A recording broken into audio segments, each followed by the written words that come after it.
አልፌ መታ ድንጋይ ስትመለስ ከመታ ድንጋዩ ሳይሆን ድንጋይ አንተ ነህ ድንጋይ ባልይለ ትላንትና የተፈጠረውን ነገር እያሰብኩኝ እና እያወቅኩኝ ዛሬም ይሄንን ነገር ብደግመው ከጥፋቴ ልማርም አልችልም ማለት ነው። ምክንያቱም ትላንትና ይሄንን ነገር አድርጎታል። ከዚህ በፊት ይሄንን ነገር አድርጎት ስለማል በቃ ካንቺ ጋራ ምናምን ሆናለሁ ይሄን ነገር ግን በሚስጥር እንያዘውና ነገሮችን እናስተካክል ምናምን ብሎኝ አዲስ ነገር የሆነ ደስ በሚል ነገር ለምን አትመጪም? ጭቅጭቅ በጣም ሰልችቶናል፣ እኛም ሰልችቶናል፣ ቤተሰብም የሚያይሽ ቤተሰብ በጣም ሰልችቶታል። በጣም ጠንካራ ሴት እንደሆንሽ አውቃለሁ፣ በብዙ ፈተና እንዳለፍሽ አውቃለሁ፣ ዛሬ ላይ መቆምሽ ጥንካሬሽ እንደሆነ አውቃለሁ። ግን ለምንድን ነው በአዲስ ነገር የማትመጪልን? ይሄንን ሁለቱ ጥያቄ እንድትመልሽልን እንፈልጋለሁ። እና ለምንድን ነው በቃ ይሄንን አደረገ ብለሽ ለምን እሱ ጋር ትሄጃለሽ? አንቺ ቆፍጠን ብለሽ እንዳውም አሁን እኮ አብረሽና አንቺ ድንጋዩ ሳይሆን ስህተት አንተ ነህ ስህተት። ስለዚህ አብርሃም ሳይሆን ድንጋዩ ሩታ ሄርሜላና አብርሃም ድንጋዩ ማለት ነው። አይ ሩታ እኮ አትናገሪ፣ አንቺ እኮ አትናገሪ። ስትናገሪ አሁን ደግሞ ንግግር በጣም ትምህርት ቤት መዋል ጀመርሽ እንዴ? ከልጅሽ ጋር መዋል ሲጀመር ሩታ በጣም ንግግርሽ የበሰለ ሰው አነጋገር ሆኗል። ተማርሽ፣ አየሽ? አዎ ተማርሽ፣ ጎብዘሻል። ከፍቅር ተማርሽ፣ ፐርፌክት ሆንሽ። አየሽ? ሰዎች የሚመጡበትን ልክ እያስቆምሽ መመለስና ማስተናገድ ጀመርሽ። መፍራትና ተወልጃለሁ ብለሽ ለሰዎች ማሰብ ማቆም አለብሽ። ሰዎች ለአንቺ ሳያስቡልሽ አንቺ ለሰዎች ካላሰብኩኝ ብለሽ ብትይ እንዳልሽው ነው። እነሱ ሳይሆን ስህተቶች አንቺ ነሽ ስህተት። ሴት ደግሞ በጣም ምርጥ ጥያቄ ነው። የብዙ ጊዜ የኛ ጥያቄ ነው እየጠየቅልን ያለ። ሩታ ለምንድን ነው ከልጅሽ ጋር ማትመጪው? ሩታ ለምንድን ነው ብቻሽን የማትሰሪው? ሩታ ከእንደነዚህ አይነት ጭቅጭቅ ህይወት ውጪና ከራስሽ ጋር ሁኚ፣ ለራስሽ ኑሪ። ከልጅሽ ጋር በፍቅር ብትመጪ አንድ ዩቲዩብ ሰብስክራይብ ብትከፍቺ በአንድ ቀን ውስጥ ሰብስክራይብሽ የትና የት ይሆናል። ወር ባልሞላ ጊዜ 100,000 ያልፋል ብለንሻል። እኛን ግን አልሰማችሁም አልሽ። እዚህ ጭቅጭቅ ውስጥ 2 ዓመት ሊሞላችሁ ነው ከገባችሁ። አይበቃሽም? አይደክምሽም? አይሰለችሽም? መረገጥ፣ መሰደብ፣ መዘቅዘቅ፣ ያረግሽውንም ያላረግሽውንም መባል አይደክምሽም? ይደክማል። ስለዚህ ትክክለኛ ጥያቄ ነው እየጠየቅሻለሁ። ሀሳቡም ይለት የልብ እንዲሰማው እያደረግሽው። ሰላም ቤተሰብ እንዴት ናችሁ? እግዚአብሔር ይመስገን እኔ ደህና ነኝ። ባላችሁበት ቦታ ጤናና ሰላም ብዝት ይበልልኝ። ያው ዛሬ እንግዳው ተመልሼ መጥቻለሁኝ። ዛሬ ተመልሼ የመጣሁበት ጉዳይ ሩታና አንዳንድ ነገር ላወራት፣ አንዳንዴ ስለ ህይወትም እና ደግሞ አሁን ላይ እየተፈጠረ ያለውንም በቃ ተረጋግታ ህይወቷን እንድትኖር በአዲስ ነገር እንድትመጣ በቃ አሁን ይሄ ጭቅጭቅ ይብቃ። ከአብርሽ ጋራም ሆነ ከሄርሜላ ጋራ ከተለያየ ሰው ጋራ በጣም ጭቅጭቅ እየበዛባት ነው። ጭቅጭቅ ከመብዛቱ ባለፈ ለእሷ ለአይምሮዋ በራሱ ጥሩ አይደለም። እንደዚህ አይነት ነገሮች ሲበዙ፣ ጭቅጭቅ ሲበዛ ቤተሰብ የሆነ ለመኖር በራሱ ኑሮን በራሱ ያወዛግባል እና ተረጋግታ ኑሯን እንድትኖር እና ደግሞ ቢያንስ እንኳን ከሉሌ ጋር በቃ በአዲስ ነገር እንድትመጣ ከተለያዩ ጓደኞች አሏት ብዙ እና ተረጋግታ ኑሯን ኖሯ ከሉሌ ጋር በአዲስ ነገር እንድትመጣ እንፈልጋለን። ብዙ ቤተሰብ እናመሰግናለን፣ በጣም እናመሰግናለን። እውነት ለመናገር ቢያንስ እንደዚህ ከጎኗ ቁምና አለቀ በቃ። ከእንደዛ ውጥንቅጥ ውስጥ ወጥታ ከራሷ ጋር እንድትሆን ከልጇ ጋር በፍቅር ከልጇ ጋር የምትውለውን ከልጇ ጋር የምታደርገውን የምትለብሰውን የምታበላውን የምታጠጣውን ምን ስታደርግ እንደምትውል ምን ስትሰራ እንደምትውል አዲስ መንፈስ አዲስ ህይወት እኮ ይቀጥላል። እስከሆነ ድረስ የሆነ መንገድ ትይዣለሽ፣ ካልሆነ ደግሞ ትቆሚያለሽ። ድካም ብቻ ለምን ትሆኛለሽ? በቃ ይበቃሻል እንዴ! አይውሽ ጥሩ ስም ተሰጥቶሽ፣ አይውሽ ጥሩ ስነ ምግባር ያላት ልጅ ናት ተብለሽ የምትፈልጊበት ደረጃ ድረስ በደረስሽ። ግን አይደለሽም ነው እየተባልሽ ያለሽው። ያንቺን የሚያውቀው አንቺና ከመጀመሪያ ጀምሮ የሚያውቅሽ ሰዎች ናቸው ስላንቺ ሊመሰክሩም ሊናገሩም የሚችሉት፣ ቢናገሩም የሚያምርባቸው ማለት ነው። አዳዲስ የተፈለፈሉ ሰዎች ናቸው አንቺ ላይ ጣታቸውን የሚጠቀስሩት፣ በዙሪያሽ ካሉት ሰዎች ጀምሮ ማለት ነው ጭምር። ባልሽ የነበረውን ወንድ ታዩ፣ እሱ አስብቶ አራጅ ነው። አባይ ቲቪ ላይ እንኳን ወጥቶ የመሰከረልሽን ቃል ያጠፈ የካደ ነው። ለብዙዎች ኢንተርቪው ሲጠየቅ የካደ ነው። ያን ኢንተርቪው የረሳ ነው። ስላንቺ ምንነት፣ ስላንቺ ማንነት፣ ስላንቺ ጥሩነት፣ ስላንቺ ስነ ምግባር፣ ስላንቺ ሁሉ ነገር እሱ ላይ የሰራሽውን ነገር ሲናገር የነበረ ሰው የካደ ነው። ስለዚህ ከሱ ጋራ ውሃ ቅዳ ውሃ መልስ ከመባባል በቃ አለቀ። ታቆሚያለሽ እዚህ ጋር በቃሽ ልትይ ይገባል። በቃኝ ልትይ ይገባሻል። እንዴ ዙሪያሽ ላይ ጓደኞች ከሌሉሽ፣ የሴት ጓደኞች ከሌሉሽ፣ ልጅሽ ራሱ ጓደኛሽ ነው፣ ወንድምሽ ነው፣ እህትሽ ነው፣ ሁሉ ነገርሽ ነው ልጅሽ። አለቀ። ከልጆቻችን በላይ ማንም ለኛ ሊሆንልንና ከማንም ጋራ ሰላም ልናገኝ አንችልም፣ ከልጆቻችን በላይ ማለት ነው።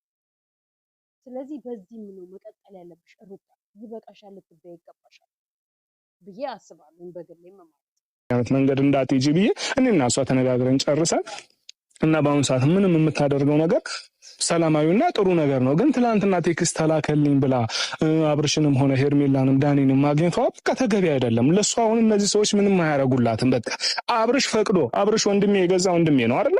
ፈቅዶና ደስተኛ ሆኖ ከሷ ጋር ተስማምቶ ታርቆ ቢኖር ደስ ባለኝ። ግን ተስማምቶ እየኖረ አይደለም። በትክክል አያስፈልግም። እኔም ትላንትና ብያለሁ። ጻፈልኝ ብለሽ ላክልኝ ብለሽ ከነሱ ጋር በፍጹም ስፔሻሊ ከዳኒ ጋር። ዳኒ ማለት ድሮ ነው የምታውቂው፣ ዛሬ አይደለም የምታውቂው። ከድሮ ጀምሮ እስቲል እስካሁን ነው። ግን ከህይወትሽ ያልወጣ ህይወትሽን የበጠበጠ ቀለበትሽን ያስወለቀ ከአብርሃም ጋር ያኔ በትዳር ውስጥ በነበርሽበት ሰዓት ላይ ቀለበትሽን መንገድ ላይ አስወልቆሽ አፍኖሽ አግቶሽ የሄድሽ ከዛ ደግሞ የለቀቀሽ በህይወትሽ የተጫወተብሽ ግን እያስመሰላችሁ ህግ የማይጠይቃችሁ ነፃነት አላችሁ። እንደፈለጋችሁ ትሰራላችሁ፣ እንደፈለጋችሁ ታደርጋላችሁ። መልሳችሁ አንድ ትሆናላችሁ፣ መልሳችሁ ትባላላችሁ። ለትውልድ የማይጠቅም መርዝ መልዕክት ታስተላልፋላችሁ። ትክክል፣ አይጠቅምሽም። ጻፈልኝ፣ ላከልኝ፣ መጣ፣ ሄደ፣ ገባ፣ ወጣ፣ ተኛ፣ ተነሳ፣ አይጠቅምሽም። በላ፣ ጠጣ፣ እግር ይብላ፣ አለቀ። ውጪ ከህይወት ራስሽን ቆፍጠን ኮስተር አድርገሽ መኖር ትችያለሽ። አለቀ። ምንም የሚጎልሽ ነገር የለም። ምንም የሚያንስሽ ነገር የለም። እንዴ እውነቱን ነው። አይሆንም። በቃ ለፋሽ በቃ የሆነ ድረስ ጥግ ድረስ ትሄጃለሽ። ካልሆነ ደግሞ ታቆሚያለሽ። እሱ ማን ነው የሚለመነው? እሱ ምንድን ነው? ምን ስላለው ይሄን ያህል? ምንም የመጀመሪያሽ ቢሆን ምንም የልጅሽ አባት ቢሆን አይተናል። የመጀመሪያችን ዋጋ የከፈልንለት ለሱ ብለን ዋጋ የከፈልንለት የተሰደርንለት ያፈቀርነው ሌት ተቀን 24 ሰዓት ሙሉ ምግብ የማይበላው የነበረው ተለያይተናል። የማልበላው የነበርኩት ተለያይተናል። በቃ ህይወት ይቀጥላል። እቺን ምድር ስትሰናበቻት ነው ህይወት የምታቆመው። በህይወት እስካለሽ ድረስ ሁሉም ይሄዳል። እንዴ አካለ ጎዶሎ አይደለሽ፣ ምንም ጠባሳ የለብሽም። ምን የጎደለሽ ነገር አለ? ከሱ ጋር ሙጭጭ እንድታደርጊ የሚያደርግሽ። አለቀ። ተፋጭ፣ ውጪ፣ ከሱ ህይወት ውጪ፣ የራስሽን ላይፍ ኑሪ። ትክክል ዴ በቃ ከሷ ጋር መታረቅን አልፈልግም። ትናንት ምን በቃ በጣም የሆነ የተፈለገኝ መስል በጣም በቃ ያለኔ ወንድ የለም አይነት ነገር ስሜት ውስጥ እየገባ ነው ያለው አብርሽ። ምክንያቱም እኔ እንደዛ አይነት ወንድም እኔ የለኝም። ትናንትና እንደዛ አልነበረም። ዛሬ ላይ ለምን እንደዚህ አይነት ሰው እንደሆነ ባይገባኝም ግን ያለኔ ወንድ የለም። በጣም ፈለግሽኝ። በትክክል ላይክ፣ ሼር፣ ሰብስክራይብ ያደርጋችሁ ግን አበረታቱ። አያችሁ ያለኔ ወንድ የለም፣ በጣም ተፈላጊ ነኝ፣ ከኔ በላይ ሰው የለም፣ ከኔ በላይ የሚለመንና እንደኔ ወንድ የለም ብሎ አናቱ ላይ ፈላበታ። በዙሪያው ሴቶች ከበቡት፣ ዙሪያውን ሴቶች ተጠምጥመውበታል። ወይ ይዛቸው ወይ ይፋታቸው። አንዷን ይሸኛል፣ ከአንዷ ጋር ይመጣል፣ አንዷን ይሸኛል። ሴቶቹ ለሱ ዘንቢል ሆኑት፣ ሴቶቹ ለሱ ልብስ ሆኑት። በፈለገ ሰዓት ይለብሳቸዋል፣ በፈለገ ሰዓት አውልቆ ይጥላቸዋል።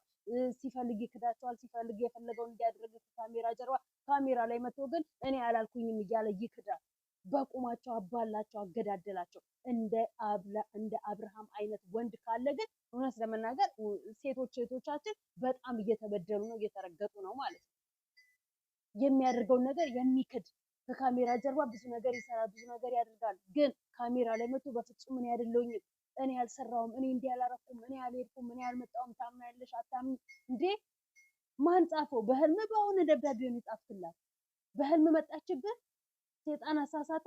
በአሁን ሰዓት እኮ እናንተ ከሴጣን የባሳችሁ ሰዎች ሆናችኋል። ከሴጣን የባሳችሁ ሰዎች ሆናችኋል። ሴጣን ቀደሙኝ ብሎ የሚቀናባችሁ ሆናችኋል። በየትኛው ስራችሁ ነው ታዲያ እናንተ? የትኛው ስራችሁ፣ የትኛው ተግባራችሁ ይሄን ያህል ድረስ እንድትፈለጉና እንድትወደዱ ሊያደርጋችሁ የሚችለው? ሲላችሁ እንደ ወንድ ያመጣችኋል፣ ሲላችሁ እንደ ሴት ማንነታችሁን በቁማችሁ የቀየራችሁ ሆናችሁ ለገንዘብ ብላችሁ እና እናንተ ለምን ትፈልጋላችሁ? ምነው ወላድ የለም እንዴ? ምነው ወንድ የለም እንዴ ከተማው ላይ? ምን ነው እኔ ነኝ ያለቆ የሚልኩ ወንዶች ናቸው ከተማውን የሞሉት። ከተማ ቁጭ ብላችሁ በአንድ ወንድ ከምትመላለሱ ከምትላላሱ ውጡ። ላይ ለምን እንደዚህ አይነት ሰው እንደሆነ ባይገባኝም ግን ያለኔ ወንድ የለም። በጣም ፈለግሽኝ፣ በጣም የሆነ ትናንት ቤተሰብ እያያችሁ ነበረ። በጣም ምን ነው ፈልገ በጣም እንትን አልሽኝ ምናምን የሆነ ራሱን በጣም ተፈላጊነት እያደረገ ስለሆነ ይሄ ነገር ደግሞ መሆን የለበትም። ሩታ ብቁ ሴት ናት። ሩታ በራሷ የፈለገችውን ነገር ማድረግ የምትችል ማንኛውም ከሌላ ወንድ ጋርም ልሁን ብትል መቼም ምንም ሩታ እስካሁን ባለው ትመረጣለች እንጂ አትመርጥም። ገብቷቸዋል ቤተሰብ። ግን እኔ አሁን እንደዛ አይነት ነገር ውስጥ የማይሆን ነገር ውስጥ ትመረጣለችም ትመርጣለችም የሆነ ያልሆነ አሰስገሰሱን ለቅማ አትበላም። አሰስገሰሱን ለቅማ በህይወቷ ወንድ አታስገባም። ትመረጣለችም ትመርጣለችም። የማትመርጠው ያገኘችውን ባለትዳርም ይሁን የልጆች አባትም ይሁን የእሱ ጋር የምትገባ ሴት ናት የማትመርጠው። ያገኘችው ይሁን ሞም ብቻ ትዳር ይሁን ያገኘችው ይሁን ሞም ብቻ ባል ይሁን ያገኘችው ወንድ ይሁን ልጅ ኑረው አልኖረው ትዳር ያዘ አልያዘ ይሄ ማለት ያገኘሽውን ቢ እንደማለት ነው። መርጠሽ ነው የምትገቢው። መርጣ ነው የምትገባው። ለትዳሬ ለህይወቴ ይጠቅመኛል አይጠቅመኝም አንዴ አይተዋለች። በባዶ አግኝታው ነው ዛሬ ጣራ ላይ ሰቀለችው። እሱ እንኳን አልጠቀማትም። እንኳን ዛሬ ሚዲያ ላይ የምታያቸው ሰዎች ማለት ነው። ከሚዲያ ጀርባ በጣም ብዙ ዩሮፕ አሜሪካ የሚወዱ ሰዎች አሉ፣ ከወንድም ይሁን ከሴት ማለት ነው። የሚለምኗት አለ። እንደሱ አይደለም የምትለመናት እንጂ ለምና እባክህን በቃ በፊት ባሌ ነው ልጄ የልጄ አባት ነው ብላ ብዙ ዋጋ ከፍላለች።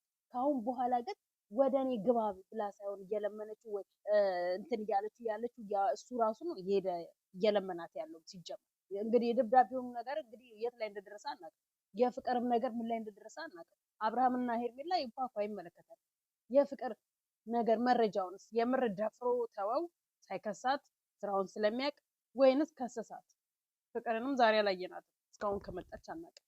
እና ወንድምክ የመጨረሻ ውዳቂ የመጨረሻ የማይረባ ሰው የመጨረሻ በቃ ከዚህ በኋላ ህይወቴ ምንም ባደረግ ምንም ብሆን የምትቀበለኝ የትም ብሄድ የትም ብመጣ ምንም ባደረግ የምትቀበለኝ ሄርሜላ ብቻ ናት። ስለዚህ ከሷ ጋር አልፈልግሽም እያልኳት ትመጣለች፣ ነይልኝ እያልኳት ትቀበለኛለች። ስለዚህ ከሷ ውጭ የሚሆነኝ ሰው የለም ብሎ ነው ከሷ ጋር ግግም ሙጭጭ ብሎ እየኖረ ያለ። አዎ እሷ እቃ ስለሆነች መርጣ መያዝ ስለማትችል ሴት ሆንኩኝ እንደው ምራጭ ለሆነ አልችልም። ያገኘሁትን ልቤ ውስጥ ማስገባት ያገኘሁትን ጭንቅላት ውስጥ ማስቀመጥ አልችልም። ምግብም እኮ ስትበሉ አማርጣችሁ ነው የሚጎዳችሁና የማይጎዳችሁ ነው አበሉት ማለት። ሴት ተመራጭ ትሁን ያለው ማን ነው? መምረጥ አለብኝ። እመርጥ ሁሉ ነገሩን እመርጥ፣ አካሉን፣ ውበቱን። በእርግጥ ሁሉም ነገር የእግዚአብሔር ስራ ነው። ግን የተገኘው ባል አይሆንም። የተገኘው ወንድ ሱሪ የለበሰ ወንድ ያንጠለጠለ ሁሉ ትዳር አይሆንም፣ ባል አይሆንም። አዎ እሱም መታየት አለበት። በቃ እኔ ዛሬ ሩታን ቀጥሬያታለሁኝ እና ይህንን ነገር ልነግራት በቃ ኑሯን እንድትኖር ከሉሊ ጋር በአዲስ ነገር እንድትመጣ በቃ ፈታ ብላ ከሉሊ ልጇን እያሳደገች ደስተኛ ህይወት እንድትኖር ነው የምፈልገው እኔ። ምክንያቱም ሩታ እንግዲያው ብዙ ስቃይ አይታለች፣ ብዙ ነገር ውስጥ ገብታለች፣ ብዙ ችግር አይታለች። ሉሊ ከተወለደ ከእርግዝና ጀምሮ ብዙ ነገር ቤተሰብ ብዙ ነገር እያለች ነው ያለችው። ሴት ልጅ ናት እና በቃ ምንም አይነት ነገር እሷ ላይ በአሁኑ ሰዓት እንዲደርስ ስለማልፈልግ በቃ የራሷን ዘና ብላ ጸጥ ብላ ህይወቷን እንድትኖር ስለምፈልግ ዛሬ በቃ ሩቲ በአዲስ ነገር ነው የለን በቃ በአዲስ ነገር በእርግዝና ወቅት ብዙ ዋጋ ከፍላለች። በእርግዝና ወቅት ብዙ ተሰቃይታለች፣ አንብታለች። ላይዋ ብቻ ያለን ውስጧ አንብቷል። ያ ውስጧ ያነባችውን ባኑ ዛሬ አብርሃምን እያንከራተተው ያለ ዛሬ አብርሃምን እንዳያረጋጋ የሚያደርገው ያ ውስጧ ጨጓሯ ደም የሚተፋ የነበረችው በነፍሰ ጡር ሰዓት ያ ነው ዛሬ አብርሃምን መግቢያ መውጫ መቀመጫ መውጫ መጠጫ ያሳጣው ያ በልቧ በውስጡ ያለቀሰችውን እንባ ነው። ላይማ መሳቂያ መሳለቂያ ያደርጉኛል ብላ አልቅሳ አይተናታል። በውስጧ ግን ቤቷን ዘግታ ግን ብዙ አልቅሳለች፣ ብዙ አንብታለች፣ ብዙ ደምታለች። አዎ ያረገዘ ነው። አንቺ ብቻ ነሽ እንዲያረገሽው የምትሏት? አዎ እሷ ያየችውን ላይፍ እናንተ ስላላያችሁ እሷ ብቻ ነች ያረገዘችው እንድንል ያስብለናል። እሷ የደረሰባትን ፈተና እናንተም አርግዛችሁ ስላልደረሰባችሁ እሷም እናት ነች እናንተም እናት ናችሁ። ልዩነት ግን በጣም አለው። እያንዳንዳችን ሴቶች ላይ ልዩነት አለ። በእርግዝና ውስጥ ወቅት የምናሳልፋቸው ደስታዎችና የምናሳልፋቸው ሀዘኖች ይለያያሉ። ስላረገሽ ብቻ እናት ልትሆኚ አትችይም። ስላረገሽ በሆድሽ ልጅ ስላለ ብቻ ሴት ልትሆኚ ብቻውን አትችይም። መቻል የሚባል ነገር አለ። ማለፍ የሚቻል ነገር አለ። ሌላ ሴት ብትሆን አስወርዳው ነበረ። ሌላ ሴት ብትሆን ራሷን አጥፍታ ነበረ። ሌላ ሴት ብትሆን ፊቱ ላይ የሆነ ነገር ደፍታበት አካለ ጎዶሎ አድርጋው ነበር። ግን እሷ ይህን ሁሉ ትችላ ይህን ሁሉ አልፋ ነው ዛሬም ቆማ እየሄደች ያለችው። የእሷን ስላላያችሁ የእሷን ስላላሳለፋችሁ አንቺ ብቻ ነሽ እንደ እርጉዝ አንቺ ብቻ ነሽ እንደ እናት ልትሆን ትችላላችሁ። ግን አይደለም፣ ዋጋው እሱ አይደለም። ሆነ ቤተሰብ ራሱ ለምን በእንደዚህ አይነት መንገድ ብትሄድ አይሻልም፣ በእንደዚህ አይነት መንገድ ብትሄድ አይሻልም ብለው ይናገራሉና ብዙ አስተያየት ይጽፉልኛል። አንቺ ጋር እንደሚጽፉ አውቃለሁኝ። እና አሁን ዛሬ ያው የፈለጉሽ ዛሬ ደግሞ እንድንገናኝ ያደረኩበት ምክንያት ምንድነው? ትናንትና ቴክስት ተጻፈልኝ ብለሽ አብርሃም ቴክስት ጻፈ። አብርሃም ቴክስቱን ሊጽፈውም ላይ ይችላል ላይጽፈውም ይችላል። ትናንትና ያው በጣም እየተከራከረ ነበር ነው ያደረኩት እያለ ገባሽ? እና ለምንድን ነው በቃ ይሄንን አደረገ ብለሽ ለምን እሱ ጋር ትሄጃለሽ? አንቺ ቆፍጠን ብለሽ እንዳውም አሁን እኮ አብረሽና አንቺ የልቤ ልብ እንዲሰማው እያደረግሽው ለቤተሰብ እያልኳቸው ነበረ። የልቤ ልብ እንዲሰማው እያደረግሽው ነው። እኔ ተፈላጊ ነኝ እንዲል እያደረግሽው ነው። በቃ እኔ ብቻ ነኝማ እኔ ነኝ ወንድ አይነት ነገር እሳቢ ውስጥ። ምክንያቱም አንቺም ሲጠራሽ ትሄጂለታለሽ፣ ሄርሜላ ስትጠራው ትሄድለታለሽ፣ ፍቅር ስትጠራው እና ይሄ ልጅ እንዴት አድርጎ በምን አይነት ህይወት ይማራል? ተረዳሽኛ? በምን አይነት መንገድ ይማራል? ስለዚህ ይህንን ነገር ለምን አደረግሽ ሩቲ? እኔና አንቺ ብዙ አውርተን ነበር። በእንደዚህ አይነት መንገድ እንዳትሄጂ ብዬ ነግሬሽ ነበረ። ግን ትላንትና ማው እንደዛ ማድረግሽ ማታ ስልክ ልደውልልሽ ነበረ። እንዳውም ለምን በቃ በአካል ባገኛት ይሻላል ብዬ ነው ዛሬ። ሩቲም ስትጠራው ይሄዳል፣ ፍቅርም ስትጠራው ይሄዳል፣ ሄርሜላም ስትጠራው ይሄዳል። የልብ ልብ ተሰማ። ትክክል። እንዴት አይሰማም? ከዚህ ስታባረረው መግቢያ ቀዳዳ አለኝ ብሎ እዛችኛዋ በር ክፍት ነው ትጠብቀዋለች። ያቺኛዋ ስታባረረው እቺኛዋ ጋር ብታባሪኝም ችግር የለውም ለዛሬ ማደሪያ መዋያ አላጣም ብሎ እዚችኛዋ ጋር በር ክፍት አድርጋ ትጠብቀዋለች። በር ብቻ ሳይሆን ልባቸውን ሁሉ ነገራቸውን ክፍት አድርገው ይጠብቁታል። ቤት በኩል ልጁ ይማር፣ ቤት በኩል ልጁ ወደ ራሱ ይሁን። ከማን ምን ይማር? ማን ጥሩ ነገር ያስተምረው? ማን ጥሩ ፍቅር ይስጠው? ጥሩ ፍቅር ድሮ ቀረ ከሩታ በኋላ። ከዛ በኋላ ከማንኛውም ሴት ጥሩ ፍቅርን፣ ጥሩ ላይፍን፣ ጥሩ ትዳርን፣ ጥሩ ኑሮን አይኖርም አብርሃም። ተረጋግቶ አብርሃም ሲጀመር መኖር የሚችል ሰው አይደለም። ከራሱ ጋር መጀመሪያ መማከር አለበት። ከራሱ ጋር መጀመሪያ ቁጭ ብሎ ብቻውን ማውራት አለበት። መስታወት ላይ ቆሞ መቼም አጠገቡ ወንድም እህት የሆናችሁ ሁላችሁም በስራው እያፈራችሁ በስራው እየጮኻችሁ እየተናገራችሁ ሰዎች መታወፋቸውን እየከፈቱባችሁ ናቸው ያላችሁ። እሱ ለራሱ ጊዜ መስጠት ለምን አይፈልግም? እምነት የላችሁም እንዴ? እምነት ቦታ ላይ ለምን አትወስዱትም? ወይም ደግሞ በቃ ከዚህ በፊት አባቱ ጋር ሂድ ብላችሁ የሆነ ጠንቋይ ቤት የሚሆን የት የሚሆን የወሰዳችሁበት ቦታና ደብቃችሁ ያስቀምጣችሁበት ቦታ ላይ አሁንም እስኪ እዛ ደብቁትና ወደ ራሱ ተረጋግቶ ይምጣና የዛኔ ደግሞ ምን እንዳረጉብኝ አላውቅም፣ አሁን ከራሴ ጋር ነኝ፣ ምን ሆኜ ነው ምን ብሎ ደግሞ ይምጣ። ቤት በኩል ይረጋጋ። የመረጋጋት ባህሪ መቼ ተፈጠረበትና ሲጀመር ማለት ነው። ቤተሰብ በጣም ሰልችቶታል። በጣም ጠንካራ ሴት እንደሆንሽ አውቃለሁ። በብዙ ፈተና እንዳለፍሽ አውቃለሁ። ዛሬ ላይ መቆመሽ ጥንካሬሽ እንደሆነ አውቃለሁ። ግን ለምንድን ነው በአዲስ ነገር የማትመጪልን? ይህንን ሁለቱ ጥያቄ እንድትመልሽልን እንፈልጋለሁ። ጥያቄ እኔ ያለሁበትንና ወደ እንደዚህ አይነት ሁኔታ ውስጥ እየከተቱኝ ያሉትን ጉዳዮች በሙሉ ላስረዳችሁ። ችግር የለውም፣ ዝግጁ ነኝ። ምን መሰለክ ዴቭ፣ ትናንትና የተፈጠረውን ነገር ማንም ሰው ሊያምነኝ እንደማይችል ስለገባኝ ነው ይሄንን ነገር ለማሳየት የተገደድኩት። ማለት ከዚህ በፊት ባላጠፋሁት ነገር ወይም ደግሞ አብርሃም በራሱ ፍላጎት በራሱ ሀሳብና እቅድ በሆነው ነገር የኔ ስም ተጠቅሯል፣ የኔ ስም ተነስቷል ምናምን። አሁንም ይሄንን ነገር ነው እየደገመው ያለው። ልክ ባለፈው ያደረገውን ነገር እንዴት ነው ስታልፍ የመታ ድንጋይ ስትመለስ ከመታ ድንጋዩ ሳይሆን ድንጋይ አንተ ነህ ድንጋይ ይባል የለ ትናንት። ለዚህ ነው እሷ ሄርሜላ በአይንሽ በብረቷ ይሄና እመኚ ልትል ይዛ የመጣችው እንጂ ከዚህ በፊት ፈልጎና ፈቅዶ በኩል ሌሊት ብድግ ብሎ በህልሙ በእውኑ ሳናቅ ብድግ ብሎ ሄዶ ሩታ ቤት ራሱን አገኘ። መተት ነው ቅብርጥስዮ ነው ምንጥስዮ ነው ስትሉ ማተቡንም ማውለቃችሁላት። ልጁ ከራሱ ጋራ ነው ብቻ ከሄርሜላ መራቅ ፈልጎ ነው ሲባል ማንም ሊያምን አልቻለም። እሱ ወዳዳችሁም ጠላችሁም ከሄርሜላ ለመራቅ ፈልጎ ነበረ። ሩታ ተቆረች። ሩታ ብዙ ስም ተሰጣት ከነመላው ቤተሰቦቿ። ሙስሊሞች ወላሂ እያሉ ክርስቲያኖች ማርያምን እያሉ ማሉ። እነሱ በሚጠየቁበት ዘንድ ይጠየቃሉ። ምንም ባላረገችበት ነገር ማለት ነው። እሱ ዛሬም ግን ያው ታጥቦ ጭቃ ድንጋይ ነው አይገባውማ። እንዴት ይገባዋል? ድንጋይ ላይ ውሃ ፍሳችሁ ደም መልሳችሁ አታፍሱ። አብርሃም ማለት እሱ ድንጋይ ነው። ቢገባው ኑሮ ይሄን ባላረገ ነበር።